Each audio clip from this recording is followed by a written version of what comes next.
Yes, who's calling? Horace Hampton. Okay. All right. Welcome to the ForWhat review. I'm your host, Little Sis since '86. And I'm your host, Almighty Q, the ForWhat Review. Welcome. Let's talk. Hello? Hassan, you there? Yeah, I'm here. Horace Hampton. All right. How you doing, Mr. Horace Hampton? All right. And you, how you doing? All right, myself. Thank you for calling in. Thank you for calling in. Bugs, what up? Did you hear me? Yeah, we can hear you, Hassan. You want me to start with the letter? Yeah, Horace Hampton. We got Hassan Huggins in the building. He got a little message for you. Okay, my brother. Thank You ready? Anytime you're ready, Hassan. Okay, I'm ready right now. I'm gonna get myself ready. 1 second. It takes a village to raise a child. We as residents from Harlem understand the foundation of that quote. We were raised in a village, grown up in Harlem. Our community is the epitome of that quote. So when one of our children is lost, it will take a village to ensure their safe return. This is the situation when it comes to Horace Hampton. 17 years ago, we lost one of our own, and we are still fighting to get him back. According to the Innocence Project of New York, the causes for wrongful convictions of the New York State are well known and thoroughly documented. What we need now is a legislative action to adopt reforms that are proven to make criminal justice system more fair and accurate and reliable. That's from Stephen Solomon, Policy Director of the Innocence Project. The statement by the Policy Director of the Innocence Project is the reason why we're here tonight. It has been created. We're here tonight to solicit community support in the matter of the state of New York versus Horace Hampton. Mr. Hampton was wrongly convicted 17 years ago. His case is an example of how innocent men sit in prison. Mr. Hampton's case was convicted, although it is apparent from the very beginning that police had arrested the wrong man.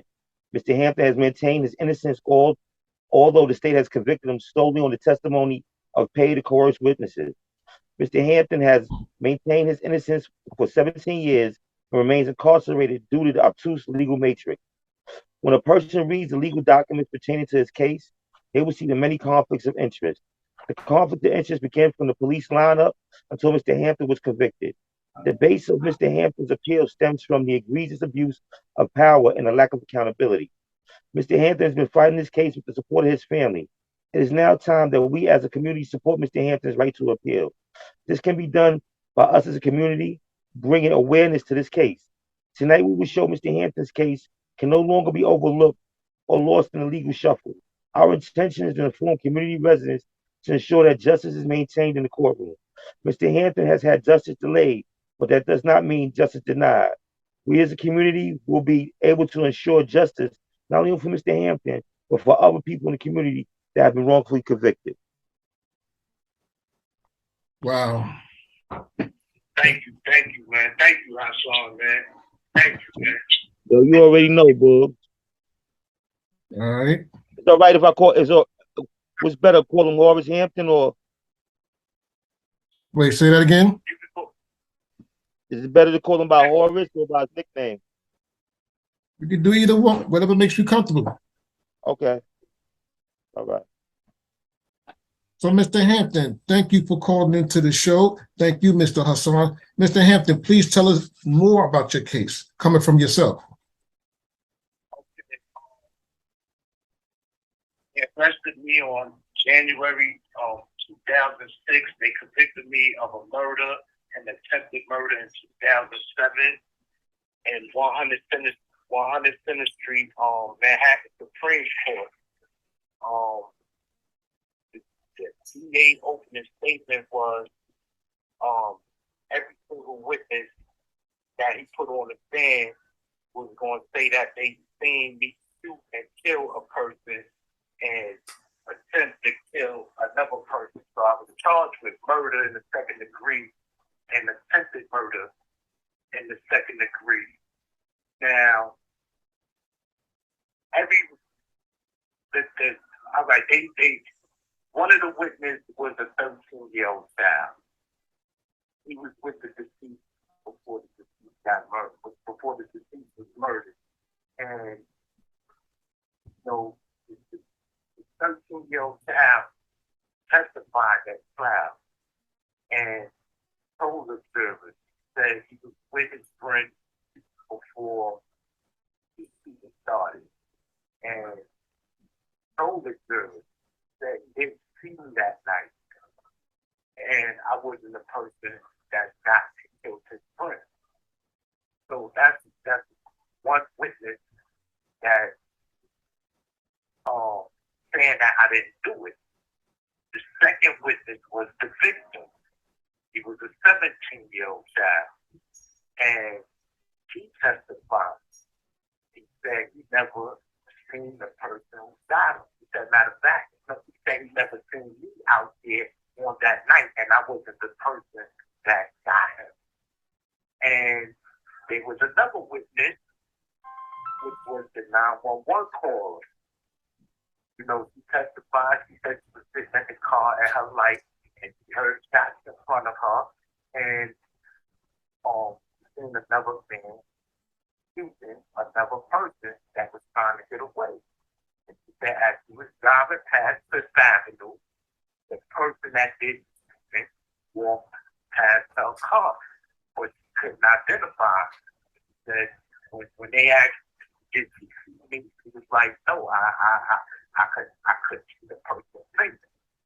So now there was another witness, which was a DA informant, put me at the crime scene because he knew me for 15 years. They needed him for, like I said, he knew me for 15 years. So he said he was walking in a store on the corner of 132nd Street and Fifth Avenue on the northwest corner.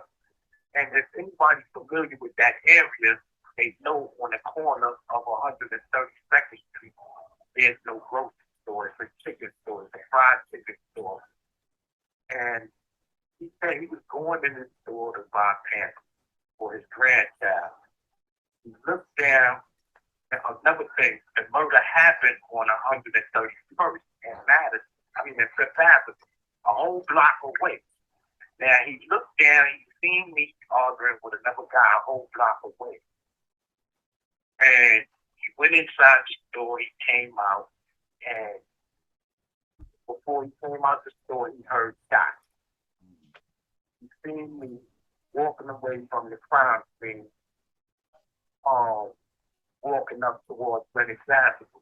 And there was another witness, a single witness that put a gun in my hand. Don't know me. It's a strange identification. He's never seen me before. He said he was going into the store on 131st and Fifth Avenue. He noticed some guys talking on the corner. It was about 6 guys on the corner and 2 talking to the side. He went in the grocery store because he had a cash waiting, so he went in the grocery store to get some change. Came back out. Got the change, paid the cash drop, and went back in and got his services out the store. When he walked out the store, he seen 2 men talking. That he never paid attention to them because they didn't do nothing to draw her attention. They didn't appear to be arguing and she 2 men talking. And when her and her children walked up in the middle of the block between 131st and 132nd, they walked in the street and she heard shots. She turned around to see another guy firing a gun at another guy. And then she froze and she took at the gun. And then when she ducked down, the shots were still fired. She ducked behind the car. When the shots was over, she got up. She don't know which way the shooter went. And she went upstairs, took her kids upstairs. When she came back down, you seen a crowd around a guy laying on the ground. Now, she made a written statement right hours after this happened. Now, her written statement was the guy that she seen laying on the ground was the guy that was shooting at the guy that shot him. So now when we go to trial, the the detectives, like I said, it's only one identification with one witness put a gun in my hand. Everybody else, either didn't do it or they didn't speak. So when we go to trial, the witness testified that I was the only one doing the shooting. So my lawyer was like, it's some discrepancy here because your testimony right after the incident happened was you seen two guys shoot each other. The guy you seen laying in the ground was the guy that you seen shooting at the guy that was shooting him. But now her testimony was my memory came clearer. So my lawyer was like, what does memory have to do with what you've seen?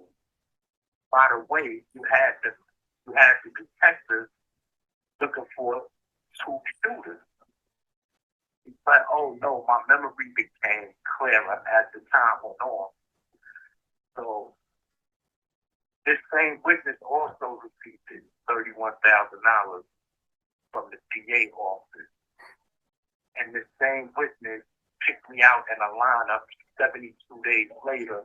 And when she testified at trial about the lineup, said that the only person picked me out in this lineup was I was the only person sitting down while everybody else was standing up. Wow. So they asked, the DA asked them, who was with you when you picked them out at the lineup? He said, you was the prosecutor. Wow. So now it's the thing, because my lawyer heard that, and he said, oh, wow, she just said you was the only one sitting down. So now when my lawyer went to cross-examine her, because now he's giving her enough time to say, oh, no, I made a mistake. They all was sitting, or they all were standing. He said, by the way, earlier somebody was sitting down in the lineup while everybody else is standing up. Was that how the lineup was when you built it? He said, yes. And he said, who was with you? He said, the DA.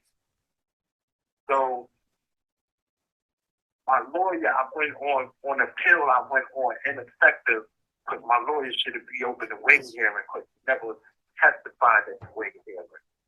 We didn't have an independent source for the waiting hearing. Only the detective testified. So now, recently, I put in a motion on acting facts innocent, and they brought me back down. Now, remind you, I mentioned to you about the informant. So the informant recanted. The informant, he admitted that I've been getting high since 1977, sniffing heroin and smoking crack every day since 1977 all the way to 2006. This is the DA informant. And he made a recantation, and he said that the day after the murder, the district attorney that took me to trial called him in and was like, do you know anything about the murder that happened the night before? And he said, no. He said, the district attorney pulled out a picture of me and was like, did you know this guy? He said, yeah, I know him for a long time. That's Boogie. Like after that, he pulled out a piece of paper and was like, this is what I want you to say. That's in this paper. I want you to say the same book and kill a man on Fifth Avenue. Wow. And he was like, he told him, no, we got to be can't say. That's how I got that down because the judge said this is a offensive. That's a movement. So, we went back down on it. Then I also got to discover evidence from an expert witness because everybody kept telling me, Boogie, you have a stranger identification. We don't know you, never seen you before. And her testimony was all over the place, especially with dealing with the lineup. So I got the expert witness. The expert witness made an affidavit that my opinion, this is a mistaken identification. So they, everybody testified, and the expert witness said reading the trial transcript, it's too many discrepancies. The informant said that the bookie had on a black leather jacket. The person who called the 911 who made the 911 call, said that the shooter had on a tan Parker coat with a hood. The person that put a gun in Hampton's hand said that Hampton had on a mustard color Timberland Carhartt jacket. And the person that had on the mustard Timberland Carhartt jacket was the deceased. Because they stole her the jacket, they stole the identification witness the jacket. And she said, yeah, that's the jacket I seen the shooter had on. My lawyer said, if you absolutely stole this is the jacket you seen the defendant wearing. He said, yeah. So now when he turned it had a bunch of bullet holes in it and it was bloody. He was like, Miss Figueroa, this is the jacket that the defendant was wearing. And the extra witness also went on that he never gave a description of the person's face who he seen committing the murder. He only said that it was a black male, medium height. He said, describe the deceased, black, big lips, big nose, brown eyes. But when it comes to Hampton, he never gave a facial description. And that goes to show that never seen whoever did this business. To identify the person. And this witness received $31,000 from the DA office. Wow. So at the hearing, they called the trial DA. And the trial DA was questioned about his informant that he put on the stand. He needed the informant to cooperate with the identification witness. Because the person who put the gun in my hand, the only person that put the gun in my hand, never seen me in her life. She said she only viewed the incident in a matter of seconds. It was no more than 25 seconds. So being that the informant knew me for 15 years, it needed him to corroborate her story to put me on the stand. Because without him, I wouldn't have got convicted with her. So, they asked the trial DA. My lawyer asked him, he's like, let me ask you something. When you put the informant on his stand, it's a security conviction, it's trial conviction, and when you put him on the stand, it's secure, it's important. You believe your witness is lying or telling the truth. You know what the trial DA said? I don't know if he was lying or telling the truth. Only he knows if he was lying or telling the truth.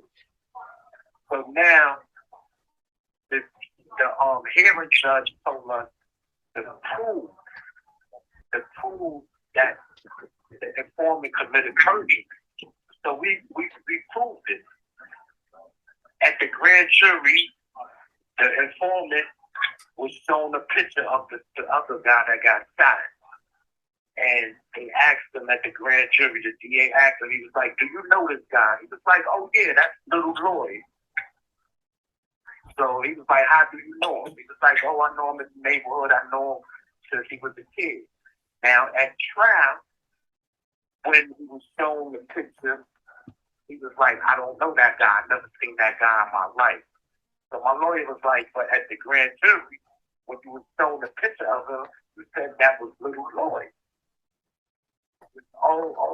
So now the DA had to conclude that was true.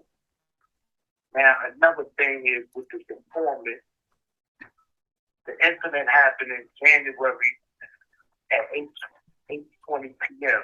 We all know January 8:20 p.m. It's dark. It's completely dark outside. Mm-hmm. He said when he was going in the store to buy the samples, it was dark. So proving that this man is committing perjury all the way down the line. Like I say, the description of the clothing, that was a lie. And also at trial, it came out how he became an informant. And he caught a case in Lincoln Housing with 18 people in 2004. So now he signed an agreement to testify on his co-defendants. Co-defendants copped out. So now the DA put this man back on the street to give him information what's going on in the neighborhood. So now, when my lawyer asked him about that agreement he signed, he said, listen, I never had no information on these guys. I told the DA that. So my friend like, hold on. Sign an agreement that you don't have information on people, but you still signed the agreement. It's like, yeah, I know, but I never had no information on those guys. So now we prove that the DA is putting people on the street to falsify evidence. We brought all that up. And I think that's one of the reasons why they don't want to let me go, because, you know, everybody that had this DA spellhammer is going to open the floodgates. Because now once they let me go, everybody see that this man was using 4 to 5 testimonies from witnesses. Everybody going to use that. Oh, who say my witnesses wasn't lying? Like a Scarletta case in Brooklyn. And I believe that's the only reason why they're afraid to let me go. Because like I said, you know, ain't nowhere in the world I should still be in here. Every single witness, they never had a motive. They never had any physical evidence. They took DNA of evidence that they found at the crime scene. Nothing. And my lawyer explained that to the jury. Told them, he was like, they're not even giving you a motive. We don't know if this murder happened over a robbery. Was it over a female? We don't know why this man was killed. Like, and the DA said it at my hearing. He said, you know, we've been talking in this project for years. You know, and I know what it is. They had 3, 4 investigations. You know, and dudes used to come back and tell me, yo, bro, for some reason, you know, they keep asking about you. They keep asking about you. Which project are you talking about? Which projects? Hello? Which projects? Lincoln Project. Okay. Up in Harlem. Yeah, they had three major investigations. You know, and one time I was on parole. I did 6 years. I was home for 6 years before I caught this case. I was a registered voter. I was working. But one time I was on parole on 40th Street. Doing good. They took me from 40th Street and transferred me to 31st Street. So I'm like, why am I down here? Especially after the DA told me I got to see him. I got to report 3 times a week. I just went from 1 time a month to 3 times a week. Why am I down here? And it was like, yo, you know, I don't know. It's something with the DA office. Like, what are you doing? You out there hustling? You still selling drugs or something? What are you doing that we don't know? Because this call came from the DA office. And I'm like, what? They had me seeing them 3 times a week. And I completed that. They had me seeing them 3 times a week for 3 years straight. I was doing the right thing, and I completed that. And the next thing you know, they charged me with murder. Question. And another thing, the 13-year-old child that testified, he said his father took him to the precinct 11 days after the murder happened. So he said when he was being questioned by the detectives, he was in the room being questioned alone. His father wasn't in the room with him. And he said they told him, this is, and I'm not freestyling off the top of the dome. This is on my You have 1 minute left. This is all in trial transcript. He said they told him if he didn't implicate me, he wasn't going home with his father. He said he was scared. But he said, I'm here on this stand to tell you that dude right there didn't kill my friend right there. I didn't see him that night. One question before you get cut off. Where were you when the murder happened? I was, and I had an alibi witness. They didn't even, my lawyer didn't even call my alibi witness. I was with my goddaughter. I was with my goddaughter and her grandmother. Right down the block. We heard the stop. And my lawyer wouldn't even call my alibi witnesses. I had 2 alibi witnesses. Not even at the trial? Mm-hmm. Not even at the trial? I ain't hear you. I said not even at the trial they didn't call you? Damn. Fine. We got cut. Hold on. I'm going to get the call back. Hold on. I'm gonna think he probably called back. If he called back, I'm gonna call y'all back. Okay. Now, Hold on, because if it cuts, back. it's going to cut the whole interview. Hello? Yes, hello? Yeah, what you saying? I said, I'm trying to see if he called back. Yeah, he might call right back. But yeah, they Right. call him. Hold on.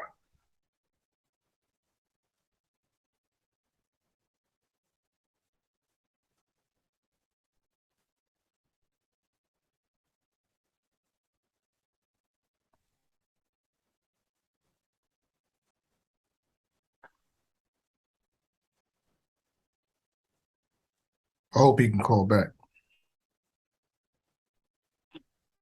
Hold on.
Me call you?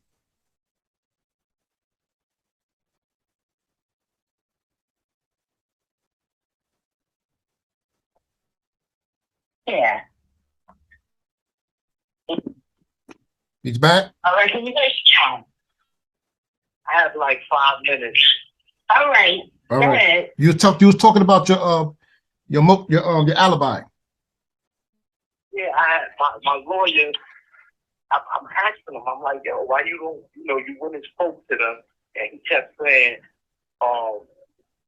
one was too old because he was like 83. He was like, yo, the DA gonna, and I'm like, these people can put me with them. I was with them, and he said,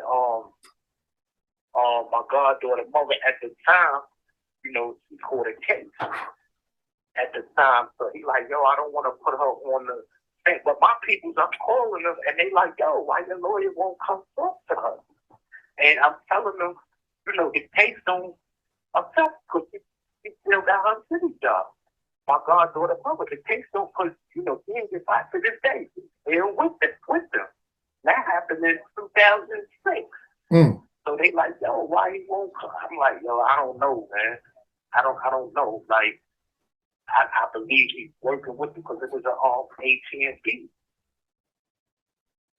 And another thing I explained, because Alvin Bragg, the new district attorney in Manhattan, just came out with a new post-conviction justice unit. And I filled out the application and I let him know, like, also in your investigation, there was a lady that was a potential juror. He didn't become a juror, but doing jury selection, he sat in with the jurors for 2 days before everyone was picked. You know, I pick your juror, okay, all right, yeah, we want her, we want him, we don't want him, like that. So on the second day, it was a young lady.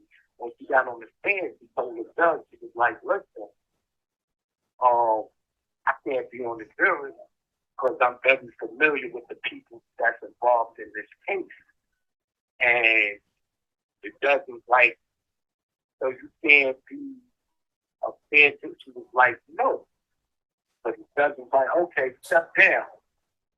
So 3 days into my trial, I seen the 4 women. The judge asked for a recess, a lunch break. Whereas everybody was leaving the courtroom, when the 4 ladies stepped down from the box, I seen her take her head to somebody and smile. So I thought it was the DA. But when I looked at the DA, he was putting his paperwork in the bag. But when I looked behind the district attorney, it was the deceased mother and that same female that said she couldn't be on the jury because she was very familiar with the people in the case, sitting with her hands around the deceased mother's shoulder, and she was smiling back to the 4 ladies. So I asked, I gave her name to the DA office and just asked, was she there doing my trial? Because I believe that's what plays a major part with it. Because that was the jury before everyone was picked for like 2 or 3 days. And who says he didn't influence them? And I asked, and they just stopped me down again. They said, well, we don't see you have any facts or law. The fact is, I have 5 witnesses. Wow. I got 4 witnesses saying I didn't do it, or either they was coerced. The informant, when he testified at trial, he said, listen, I was facing a lot of time. You said that you recently came back down to court. What was that about? Down last year. What I came back to court for was because I put in a 440.10 on acting, facts, and innocence, on newly discovered evidence. The newly discovered evidence was the DA informant pretended. And the other newly discovered evidence was being that I have a single identification witness, a witness that don't know me, never seen me before. I went and got an expert witness, an expert identification witness. And this lady is experienced. He's the president at John Jay dealing with identification witness. He got 30 years in psychology. So she made an affidavit after she read everything. Because basically, without that witness, that one witness, there's no case against it. So when she read that one witness statement and her trial testimony, she told the judge, like, yo, this could be a wrongful conviction. This is a mistaken identification. She said, this expert witness testified that. She said, I've been an expert witness for 30 years. I normally don't testify because a lot of cases don't warrant it. But when I looked at this case, it was one of the most worst cases, the worst identification I went through, I've seen in 30 years. She said I had to come and testify because I've never seen an identification witness statement like this. Never. She said from the lineup itself was suggestive. From the lineup, from the photo I read, from the testimony. Everything about this identification is wrong. She said, I had to come testify. So that's what got me back in court. But now they said the only way you could win on that 440 to get a reversal is if the expert witness testimony could have changed the guilty verdict on a juror. And the judge, when he denied me, he said, yeah, with the expert witness say, could have changed the verdict. But he just got me there. And it's like I'm being rubber stamped. And I'm not gonna lie, the DA, my name come across their desk. I've been going back and forth through Manhattan court since 1988. But at a point in time of my life, I've changed. I haven't been in trouble for 6 years. I was on life parole. They took me on because I wasn't getting in trouble. And like I said, the judge I went in front of,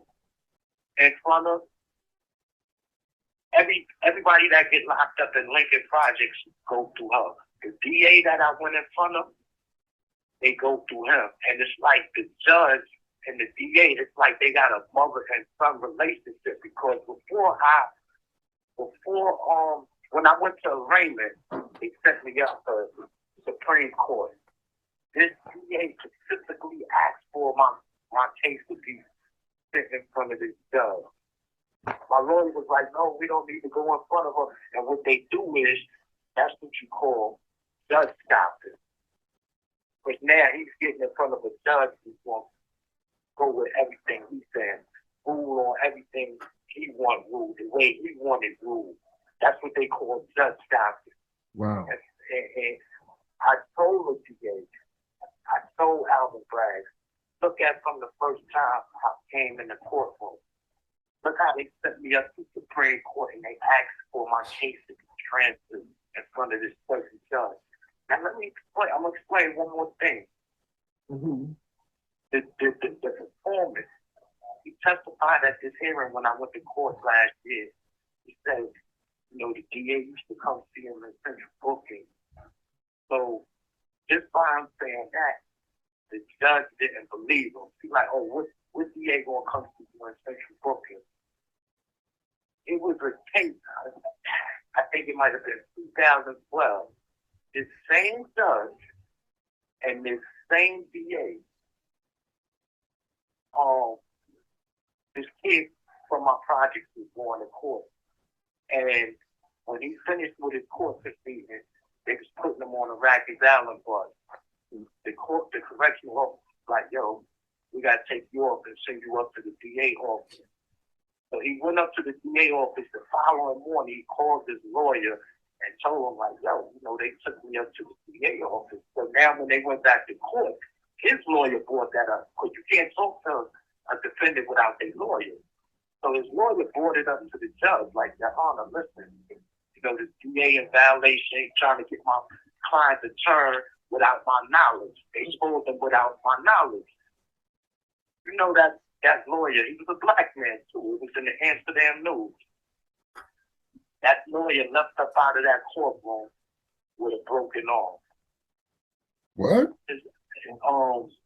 I'm gonna send the skin of the name of the lawyer. He left up out of there so we prove it. But like I said, they want to brush all this stuff. He made the cover of the Amsterdam News. And this is the same judge that took me to trial and the same DA that took me to trial. But the lawyer, the judge, oh no, he don't do these type of things. He would never go to Central Focus. I got evidence from 2012. The guy's lawyer was like, yo, he tried to question my client without me being there. The judge got so mad, I'm holding you in contempt. Your Honor, how you holding me in contempt when he did something illegal? We need to put this on the record. The lawyer left up out of there with a broken arm, man. Wow. The lawyer? Of course, this DA tried to get his client to flip on some guys in Lincoln houses, and the kid wouldn't do it. And he told his lawyer that they questioned him without him being there. Wow. Like I said, I proved overwhelming evidence that I didn't do it. Let me ask you, I don't know if that's Mr. Hampton, you mentioned that one of the witnesses had received a substantial amount of money from the district attorney's office. Do you know how much received? She received over $31,000 for her identification. That's the only, like I said, this is the only witness that put a gun in my hand. You know, they tried to say it was for relocation. It was for relocation money. Ain't nobody never threatened this girl. Didn't nobody know who this girl was because it came out. Did anybody ever threaten her? Oh, no. I just was afraid. So, you know, they gave us 31,000. I had a bunch of partners. You know, when I was in the game, I never had to pay 31,000. They was usually 2,000 for first month rent, security, and you know, even when I put down on houses, it never $31,000. Like, a lot of money. But like, her identification was invested because she wasn't from the neighborhood. She's from the neighborhood, but she didn't know nobody from the neighborhood, and that's what it was. Like I said, it was 5 witnesses. Only one witness put a gun in my hand. And the Court of Appeals said, you know, most convictions that are overturned from this identification. Even when people get charged, you know, with heinous crimes like rape, so see, oh yeah, it was him. But then the DNA comes, oh, this man ain't do it. So that's a misidentification. And I want to read this real quick. This is out of Brooklyn. I just talked to this guy. He just got exonerated in July, 3 of them. And it says, regardless, hold on, where is that? Above all my obligations is to be justice. And because of the serious problem with the evidence on which those convictions are based on, we must move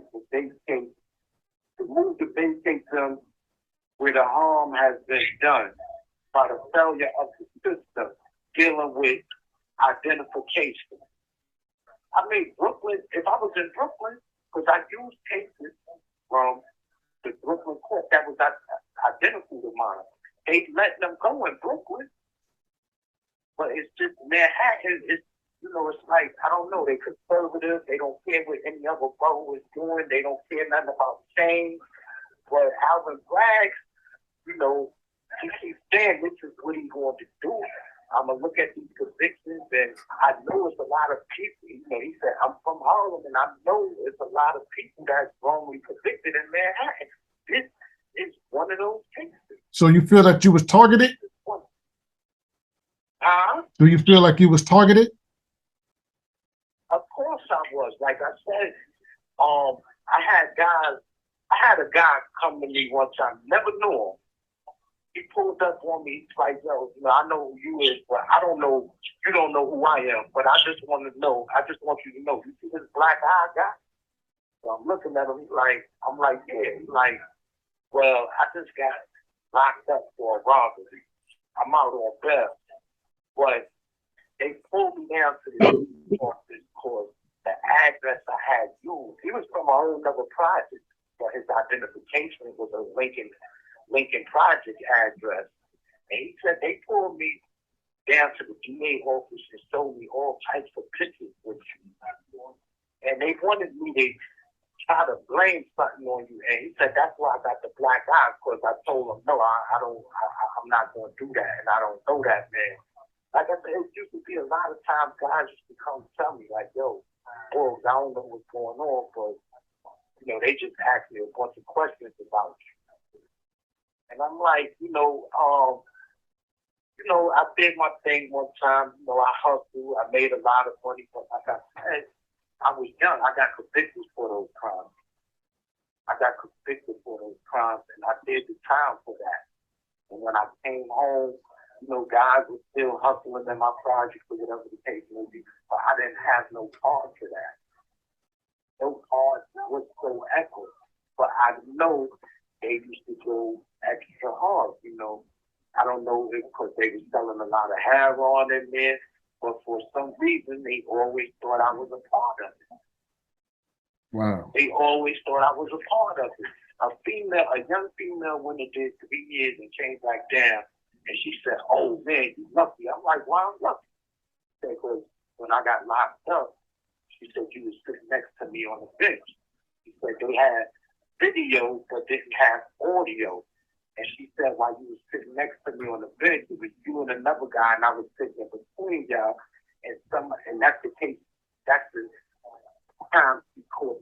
That's what she caught the case behind that cell. But she said it was you and another guy sitting on the bench talking. I was sitting in between y'all, and somebody came and wanted to buy something from her. And she said, when I turned around and seen what was going on, she said, "Bro, she jumped off that bench and walked away from us so fast that if they would have brought you in, the jury would have been like, oh, nah, it's like you're trying to get the hell away from that." And she said they showed her that. And she said they tried to get her to implicate me like I was the one that was hitting her with the heroin. Wow. They had 3 major investigations in my project, the Lincoln Project.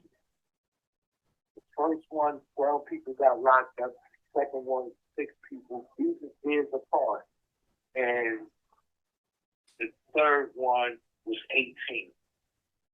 And every one of them, they tried to get me involved in those investigations. I remember one day the rapper Jim Jones came to see me in my project. Me and him was talking. And he was like, "Whoa, man, like, I just signed this deal." I think he said with Warner Brothers, Sony. And he was like, I want you with me. But I'm like, Jim, that crowd you be around, I can't, be around that type of crowd. And while me and him was talking, they was taking pictures. Wow. And he's like, "Yo, bro, like, nah, you gotta get away from this. I gotta get you away from this." And like 2 months after that, that's when they put this murder on me. They always, since I was a kid, like I said, I've been going in and out the system, but my last day woke me up. I promised my mother, I said, "Nah, Mom, it's over. I'm not going back." And to this day, my mom feel a certain type of way. But she know what's going on because she talks to people. She tell them the thing the body ain't had nothing to do with that. So, me and her just started speaking. And then she just died. And they brought her back. My mom caught pneumonia and COVID at the same time. When they brought her back, she was in a coma. It was like that's a miracle. But she like, I feel I want you to bury me, and I feel you're going to be released one day. I feel you're going to be released. And, they keep denying me because they saying I don't have facts and I don't have law. The law is my lawyer was ineffective for not calling an expert witness. But the Court of Appeals in the district court say, you have to, if you got a stranger identification, you have to call an expert witness so they can explain to the jurors how the mind and everything works. You got cross-racial, which was I'm black, he was Hispanic. You got weapon focus. You got all these type of things that the Court of Appeals and the district court say that a lawyer and a DA can't explain to the jury. Only an expert that deals with this can explain. And then the jurors have the right to, okay, if they want to decide to listen to what that expert witness say. So they keep saying, I don't have no law. That's law all day. That's ineffective. My lawyer was ineffective for not reopening the ring here. Once that witness said that, what was any DNA found? Was any DNA found at the homicide scene? all right, they took my DNA. for evidence they found at the crime scene. They found somebody said I had a hat on. They found the hat at the crime scene. And other stuff, bottles and, because they said somebody was drinking the water or something. But they took my DNA with no DNA, no physical evidence, nothing linked to me to the crime. Only thing that linked me to this crime was one identification witness. One identification witness, that's the only thing. 4 other witnesses took me away from the crime. Like I said, the victim survived. The victim said he didn't see me that night. I wasn't the person that shot him.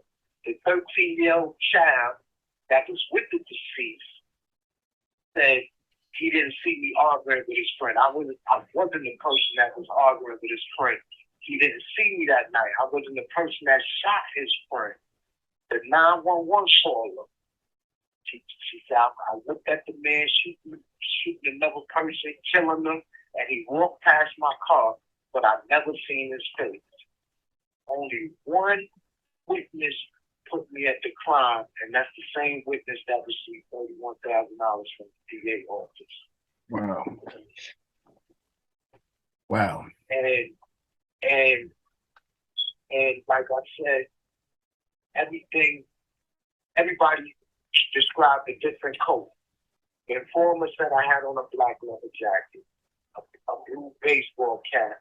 The 911 caller said the speaker had on a tan Parker coat with a hood, a big hood. The only witness to put a gun in my hand said I had on a Himalayan mustard colored Carhartt jacket. And when we come to find out, when we bring the jacket out at trial, that's the jacket that the deceased had on. The same brand, that's the name. Himalayan, it was a Carhartt jacket. That was the jacket that the deceased had on. No physical evidence. No photo, nothing, no fingerprints, no gun, nothing. No other witness to put me there, nothing. Just one witness. And like I said, it's the same witness who said when she viewed the lineup, I was the only person sitting down in the lineup while everybody else was standing up. The same, that's like, somebody saying, Santa Claus robbed me. And they put Santa Claus in a lineup with a bunch of guys that's dressed like priests. They go get Santa Claus. Santa Claus. They gonna pick this is a suggested lineup. And I'm trying to figure out why the law don't apply to me. Because like I said, the Court of Appeals, the District Court in the Fed said a suggested lineup is an automatic reversal. Especially when you don't have overwhelming evidence putting this man at the crime scene. So the law don't apply to me. Why? Because I'm from Lincoln Projects, because I'm a black man. If I was from 96 feet and below, able to work this. How many times you been to the board? Huh? How many times you been to the parole board? I don't go to my parole board until another 18 years. What? Another 18 years. I got 17 years. Got 17 years, and I got life. Wow. I got life parole. Life with no parole? So I got life parole. I got 35 years of life. They gave me 25 years for the murder, and then they gave me 10 years for the attempted murder. And I just go out. This is my eighth motion I put in. I can't. That's not even do. Wow. Talking about being screwed. I'm not going to do this. And I've been reaching out to people, hoping that my voice get heard. I've been reaching out to news reporters, because a friend of mine, his name is Calvin Ferrari. He went home, he got exonerated in 2017, double homicide up in the Bronx. And he said that's how he did it. He said he reached out to people like y'all and some people. Listen, keep your spirits up? And, you know, how are you holding? Hello, God. Every day, I work at getting out, and I believe I'm getting out. What goes on in here, I don't go to the yard. I don't do none of that. I speak to my mother, you know, my friends that, you know, still support me. And, you know, I just, like I said, every day, I just interviewed a friend of mine, Earl Jefferson. Me and him go hard and we build together and we each other crunch. And we keep saying, we're going to get up out of here. Because the day I don't read that paperwork, then that's going to be the day I don't go over that legal work, that's going to be the day I feel I fail. I cannot. And like I said, I just keep reaching out to people. Y'all the first people that interviewed me. I listen to the You have 1 minute left. Bill Last show every day. They talk about it. I hope one day, you know, I hope they hear this one day on y'all show and be like, hold up. So we got to reach out to Mika and see what's going on. You know, I'm just hoping my voice get heard. And like I said, I just pray, I go to church, and just keep the faith. Like I said, I don't go to the yard. I don't have time for that because eventually I'm going to jump off this place. Because that's what this is to me. Well, Mr. Hampton, I want to thank you for calling us and giving us your story. We will definitely share it. Thank you, and I appreciate that. And I thank y'all for taking the time out, listening. Oh, man, y'all don't know how much All right, Boog. me and my family. And I want to thank you too, Hassan. All right. Yes, sir. Yes. Thank you for having us. Not Sean, man. I love you, House. Love you too, Boog. Thank you for using. All right, thanks y'all again. Goodbye. All right. The Okay. ForWhat review. My pleasure. All right. God bless y'all. You too.